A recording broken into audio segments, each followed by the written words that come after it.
Okay, so Asus did send this board out to me for a review. However, this is not a paid sponsorship, therefore all thoughts and opinions are my own. But thank you, Asus, for sending this out for a review. I do appreciate it. AMD has launched their new chipsets, which means we now have X870 and X870E motherboards. And according to AMD's own website, we will eventually be getting B850 and B840 motherboards as well. For the purposes of today's video, we will strictly be focusing on this Asus TUF Gaming X870 plus Wi-Fi motherboard. I will also have a video releasing very soon on my channel that covers the Asus ROG Strix X870E-E gaming Wi-Fi motherboard as well. So get subscribed and be on the lookout for that video if that sounds interesting to you. Now let me go ahead and get this out the way. If you currently own an X670 or X670E motherboard, then chances are the new series of motherboards are not for you. You should not get rid of your X670E to go get an X870E. Yes, there are some upgrades there, but not really worth the cost. I think the majority of people that would benefit the most from these boards are people coming into the AM5 platform for the first time. Now they'll have all these different models to choose from. They can get X670 or X670E, preferably for a discount, or they can go all in and get the latest and greatest feature sets available. So all in all, that will probably be the people who benefit the most from these new motherboards. Now, quickly, let's talk about AM5. As you know, I had a few issues with AM5 going back well over a year, and I did a 4-part video series on it, but I recently made an AM5 1 year later video. Spoiler alert, AM5 is good now. Everything's running rock solid. I have no RAM issues, no compatibility issues, no booting issues. Everything's good. I'm still getting comments where people are asking me, hey, is AM5 safe? Did you ever make an updated video? The answer is yes, I did make an updated video. It's on the channel. You can check it out. And yes, AM5 is safe. You can definitely upgrade now safely if you're interested in upgrading. Now, this is what you can expect from today's video. A brief overview on the X870 and X870E chipset, pricing for the Asus TUF Gaming X870 plus Wi-Fi motherboard. I will unbox the motherboard for you. I will talk about all the specifications of the motherboard. I will also go over some software features like the UEFI Bios. I will share some thoughts and opinions along the way. And finally, you know I had to take this board and put it into a PC. And so today I have an all AMD PC build that I want to show you towards the end of the video. Now, per usual with my videos, I will have timestamps linked below for your convenience, so feel free to skip ahead to the part that's most interesting to you.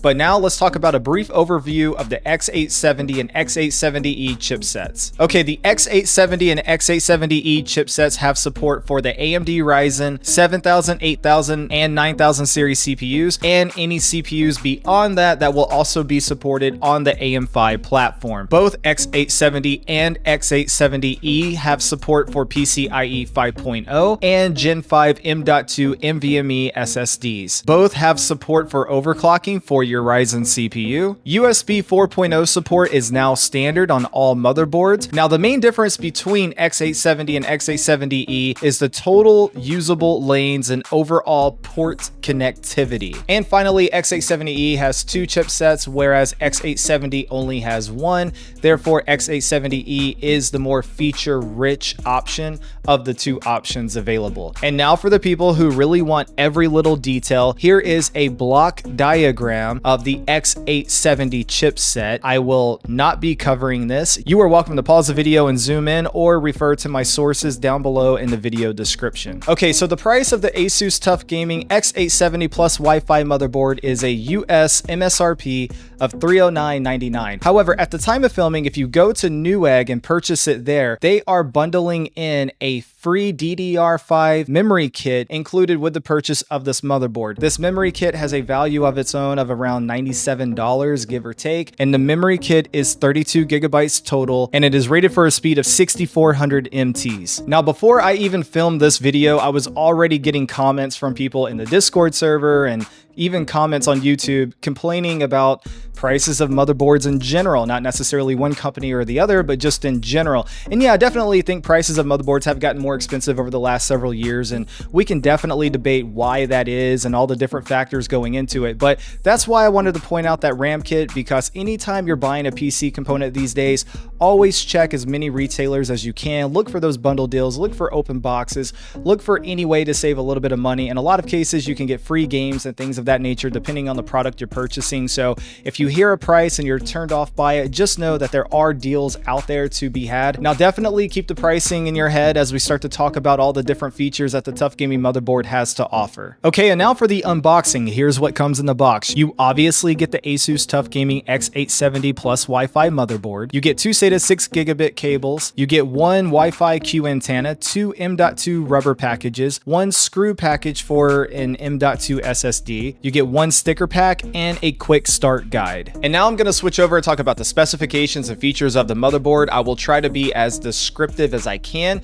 but if something is unclear, feel free to drop a comment below or check out the links in my video description taking you out to the webpage for this motherboard where you can see all the specifications for yourself. This motherboard has one PCIe Gen 5 by 16 slot for the GPU, and it has something called Q release, which is basically a button to quickly release your GPU. Fast, easy, efficient. No more having those little small headers where you have to put a screwdriver or something back there to release your GPU. So Asus introduced this a while back with a button, but now this is more like an actual latch, if you will. It looks and feels kind of like a lever, even though it's still just a press of a button. Anyway, I love it because as a GPU reviewer and definitely a PC builder, I'm constantly installing and uninstalling GPUs, and so this is faster, easier, and definitely a lot safer for both your motherboard and your GPU. Okay, first of all, let me talk about the RAM or the memory compatibility. So we have 4 DIMMs here with a capacity up to 192 gigabytes of DDR5. The total speed supported here is 8,000 plus MTs, but you will obviously need to be in Gear 2 for this to work. And by default, this setting right here is on auto, which defaults to Gear 1. And Gear 1 actually looks like this option right here. And Gear 2 looks like this option right here. Now, it is also important to understand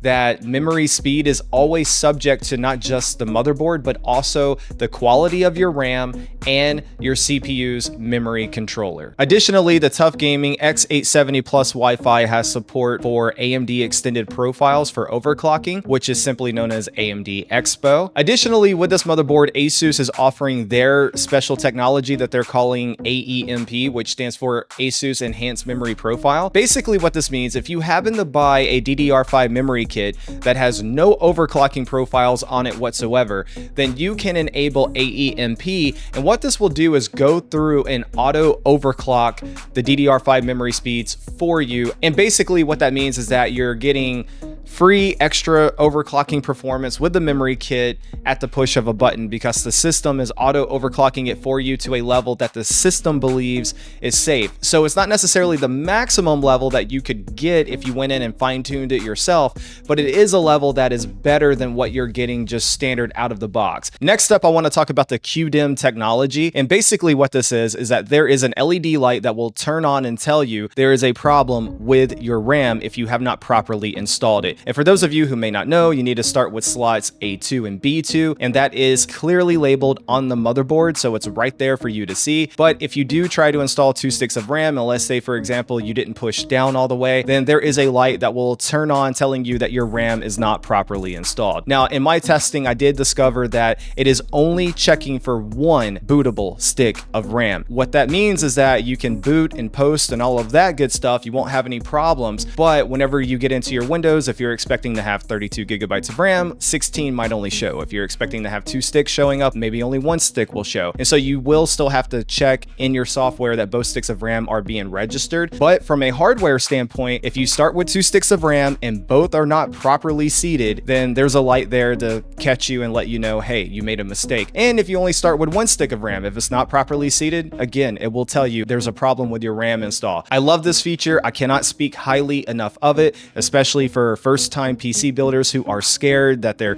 pushing too hard on the DIMM slots and they don't want to break anything. This is a great tool to have. Every motherboard needs this feature, and I stand by that. I love this feature. I highly recommend it. So good job, Asus, on this feature. I do wish that it checked for 2 sticks of RAM though, and not just 1, but I totally understand why it's only checking for 1, because hey, technically you can boot, technically you can post, so I get it. Next up, I will say that this TUF Gaming motherboard actually looks tough, and it honestly looks a little bit bit beefier and thicker all the way around versus other TUF gaming motherboards I've owned in the past. It definitely has fairly large VRMs, and in addition to that, it has an 8-layer PCB with 2 ounces of copper, and the power stages are 16, 2, and 1 for those who are curious about that. This motherboard also offers a total of 4 M.2 slots with 2 SATA 6 gigabit ports on top of that. 2 of the M.2 slots are Gen 5 compatible, so that's pretty cool. Instead of just 1, you're getting 2 Gen 5 NVMe SSD slots that you can use there. Out of the 4 M.2 slots, 3 of them do have heat sinks. However, the one at the bottom does not have a heat sink. All of these M.2 slots do support Asus's Q-Latch feature, and basically you just take your finger, push down on the latch, pop in your NVMe SSD, let go of the latch, and it locks it in place. And so that's really cool.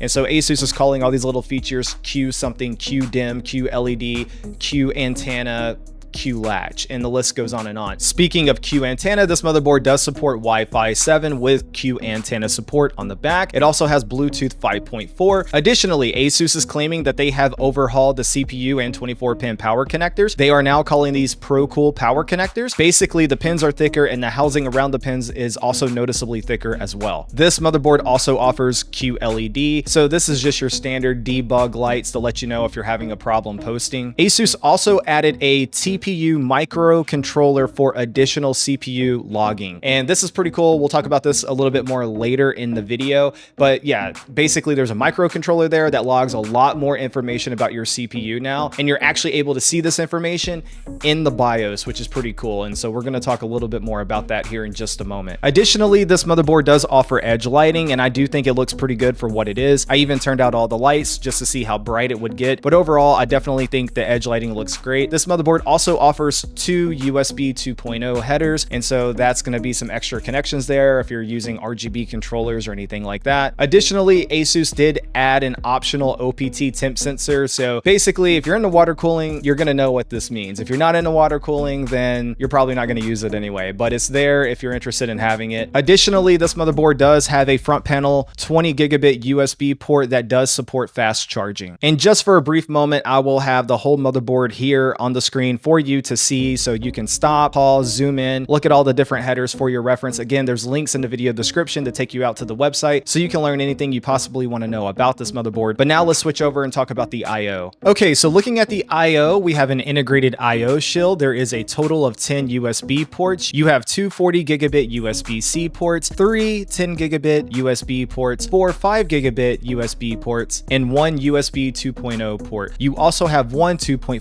gigabit Ethernet port with ESD protections, which Asus is calling LAN guard. Basically, this absorbs electrostatic discharge. You have 1 BIOS flashback button, so that means you can now update your BIOS without a CPU or memory being installed. You have 1 HDMI port as well, and full multi-channel line audio out. And now I want to switch over and talk about some software features. So starting with the BIOS has been upgraded to now be in full HD resolution, so that's a nice touch. Next up, I want to talk about the Q dashboard, and honestly, I absolutely love this feature. This is built into your BIOS now, and it is a full visual representation of your motherboard and all the different connection points on the motherboard. You get the label telling you exactly what that section is, and for a lot of these, you can actually click on the name and go directly to the BIOS section that has different controls over that section. For example, let's say I click on this M.2 label right here, it will take me directly to the PCIe link speed section that is related to the M.2 slots. And from there, I can make any configuration changes that I want. Additionally, I can filter down this Q dashboard. If I only want to see my USB connections, I can do that. If I only want to see my SATA connections or my M.2 connections or my fan headers, I can do that as well. Now, it's important to understand that at the time of filming, Q dashboard is an exclusive feature to the current new motherboards for Asus. So the X870 and X870E motherboards.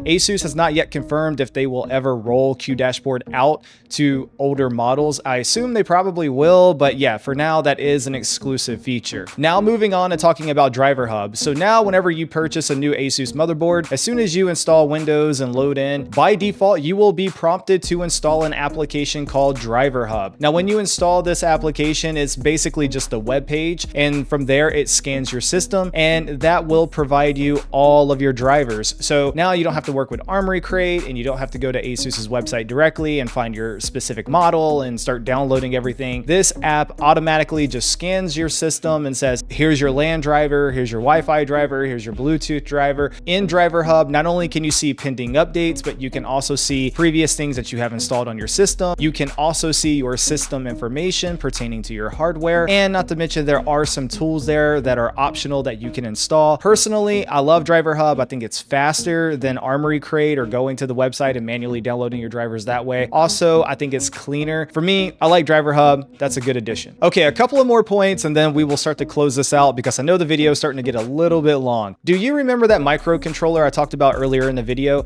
Here's what that controller does for you. There is now a section in the BIOS called processor utilization. This section now shows you aggregate data on your CPU. So now you can see total uptime. You can see accumulated voltage and current and temperature and energy. Additionally, you can see your average voltage, your average current, and your average temperature. Now, this is a benefit for two reasons that I'm aware of. The first reason is that Asus will leverage this information to better enhance their AiOC. So if you utilize AiOC to overclock your CPU, that algorithm will now have better, more accurate information on your CPU.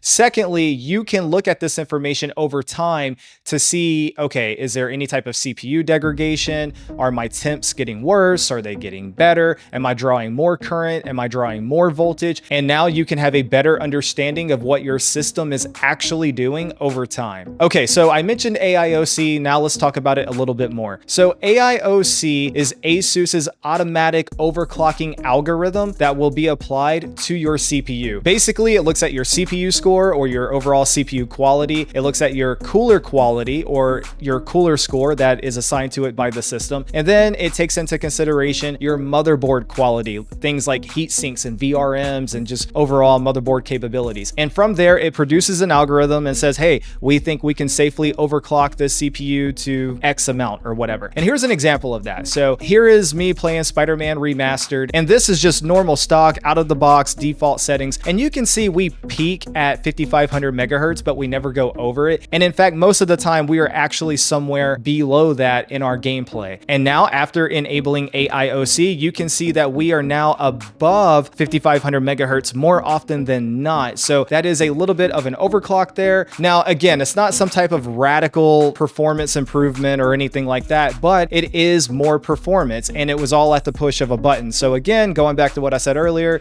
if you don't really want to overly fine tune your system, but you do want to get a little bit more out of it, this is one of those features where you click a button and it overclocks it for you. And you can do this either through Armory Crate or you can do it within the BIOS. Now, something to keep in mind is that if you have an X3D CPU, AiOC unfortunately does not work on that. But speaking of X3D CPUs, this motherboard does have predefined X3D profiles within the BIOS. And so you can say, hey, load predefined X3D overclocking profile. And from there, it will assign an algorithm and overclock your X3D CPU. Now, you might have noticed right below that there's a whole bunch of different options available. And this is something called Core Flex. Basically, Core Flex will take in 3 different data points, which are temperature, current, and voltage, to create a performance algorithm. You can set breakpoints to gradually reduce CPU core frequency as temperature or current increases. I have not really overly played around with this, but basically it is a more granular way of really fine-tuning your CPU.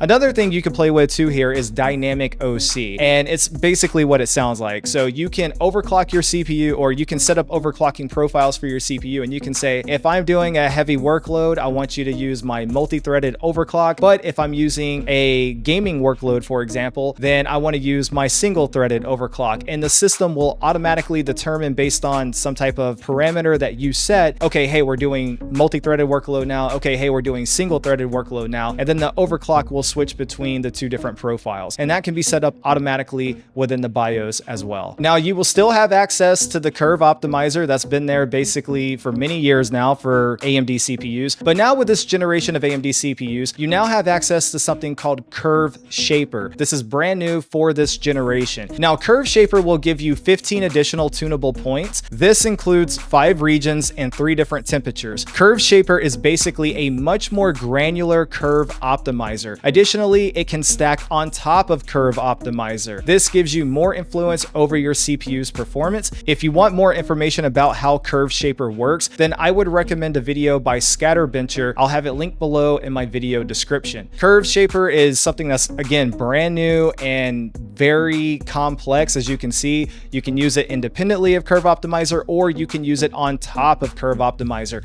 And that does seem to be the best way of handling it, is by mixing the two different technologies. But really, this means you're going to have to spend a lot of time with your CPU going through each individual core and figuring out which configuration works best for each one of your cores. So it depends on how much time you want to put into it, but you can now tune your CPU better than ever before if you want to invest the time. Now, one other quick thing I forgot to mention about the Q antenna from earlier, I know we're going way back, is that this Q antenna is awesome because you can so quickly and easily connect it to your motherboard. You don't have to screw anything in. It's just a pop in and a pop out. But in addition to that, that Q antenna is also magnetic, so it will stick to the top of your case if you want it to. So that's pretty awesome. Piggybacking off of the antenna and Wi-Fi and all that, Asus does have something called AI networking, and you can access this through the Armory crate. And basically, this is technology that is geared at helping you find the best Wi-Fi connection in your home. So if one channel's too congested, you can automatically switch over to a less congested channel. It can help you locate the best place to put your antenna for the optimal signal strength for Wi-Fi. And lastly, there's something called AI cooling 2. Again, this can be accessed through Armory crate. And basically what this does is that it will evaluate all the fans in your system along with your CPU cooler and create a profile that does a min-max on overall performance versus total decibel level. And so that's pretty cool. But the problem with that is that it will not work if you're using an RGB controller. So for example, I have Lee and Lee fans in this case right here, and they're all connected to the Lee and Lee controller, which operates off L-Connect 3. So unfortunately, Armory crate can't really help me with that. But if I had fans plugged into fan headers on the motherboard, then I would be able to take advantage of this technology. And finally, as promised, here is the all AMD PC that I built for the purposes of this video and just working with this motherboard and getting to know this motherboard. I have an AMD Ryzen 7700X in here, and I have an AMD Radeon 7900 XTX that I got for a really good deal from a Patreon member, Arcade Benchmarker. So thank you, man, so much for the good discount. I do appreciate that. This system is running totally fine with zero issues. And the RAM kit that you see in here is a 6000 MT RAM kit. But here's the thing about it. This RAM kit was not sent to me by Asus, and I did not check the QVL. I literally picked up this RAM kit as it was just laying around my house as an extra kit, and I popped it in, enabled Expo, and everything just worked on the first try with zero issues. And now this goes back to speak into the whole topic of about AM5 from earlier about,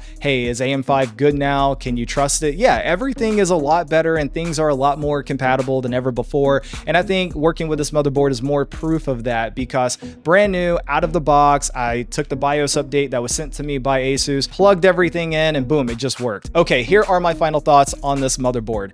Overall, I really like it, and I do think it's a pretty good buy overall for that mid-range PC builder. If you're looking for more of a budget-friendly entry-level PC build, I don't think this motherboard quite falls into that category, but it also depends on your budget. And also, it's not quite at that enthusiast level, not just yet. I mean, the ROG Strix board that I'm about to review is definitely more of that enthusiast level board. So this is kind of like right there in the middle. But overall, it's definitely the best TUF gaming motherboard I have ever owned. I definitely like the upgraded software features. I love how the BIOS is officially in HD now. I love how we have that Q dashboard. That is such a nice feature. And I also like the brand new Asus Driverhub. Again, just fast, efficient, clean, right there as soon as you boot up your PC for the first time with a motherboard. So I'm a big fan of all that. But at the end of the day, it doesn't really matter what I think. It matters about what you think. So let me know in the comment section below. Do you like this motherboard? Is this something you can see yourself buying in the future? Do you typically buy TUF gaming motherboards? What is your favorite feature on here? I think my favorite feature is probably still going to be that Q-DIMM support, even though I know how to build a PC and more than likely I'm going to make sure my RAM slots are perfectly seated. It is just nice knowing that there is a safety net there that says, hey, you didn't properly install this. The last time I reviewed it, I love the feature. I still love the feature, and I want to see it continually added to future motherboards going forward. Anyway, that's enough for now. I got to go. Thank you so much for hanging out with me and watching. And if you like this video, please do me a favor, hit that like button because it goes a long way in helping me out. If you're new, get subscribed. And until next time, E-Rock out.